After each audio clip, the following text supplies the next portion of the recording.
Okay, that makes a lot of sense. You mentioned punishment and consequences and things like that. Can you describe a little bit about, what you guys believe in terms of heaven and hell and reward and punishment and these kinds of things? Look, it's a serious question, and it's a question that is built on a foundation of faith. And one of the first things that the Quran came to set for the people who lived at the time of the Prophet when he received the Quran sallallahu alaihi wasallam was to get them to change their worldview. Initially, they were thinking, Man yuhyi hadhihi al-'idham wa hiya ramim, who will bring life back to these crumbling bones once they've been buried? And the Quran came and said, no, it's not about the material, that there's a soul. And there's something within you that is real and is from the divine. And that's what makes you who you are. And therefore, you must adjust your life to that which is a good way of living. And we do therefore believe that there is a day of recompense. For us, there's a day of resurrection. It's a day when we will all be brought back to life. And always in the Quran, there's this similitude that God brings down the rain, and you see فَطَرَ الْأَرْضَ خَاشِعَةً, you see this plain, barren earth. أَنزَلْنَا عَلَيْهَا الْمَاءَ اهْتَزَّتْ وَرَبَتْ. When the rain descends upon it with its blessing, the earth quivers and shakes back to life, and it vegetates, and everything comes back into being. And therefore, you and I, our existence today, it's temporal, 70, 80, 90, 100 years. There has to be more. And therefore, all of human history has always been built on this belief that there is more of an afterlife.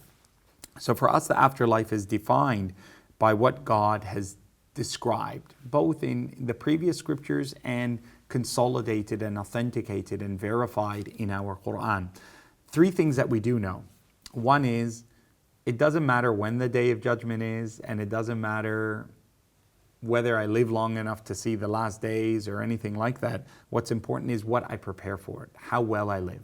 And therefore, as Muslims, we're not fatalists in that sense that we're like looking over our shoulder, oh my God, I'm going to die tomorrow. Rather, we live a good life, and we're taught that if the day of judgment is today and you are planting a seed, don't stop, plant it, right? Keep going with your life. So that's the first message, that you got to live a good life and live it to your fullest and do the best that you can with it. Number two is live a clean life, and live a life that doesn't impinge and impact upon others. And sadly today, Muslims have been given a name which I don't feel is deserved of the vast majority of Muslims, as being people who seek ill will of others. In fact, Muslims have always been those who valued life and valued that good existence. And the greatest way of sharing the world is in equity and peace with others. And therefore that becomes a very central thing, that part of your preparation for the next life is that you haven't done injustice to others.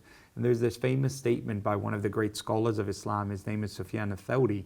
He said, I would rather meet my Lord with hundreds of sins between me and him than to meet my Lord with just one sin that I hurt another person with. So that gives you that framework.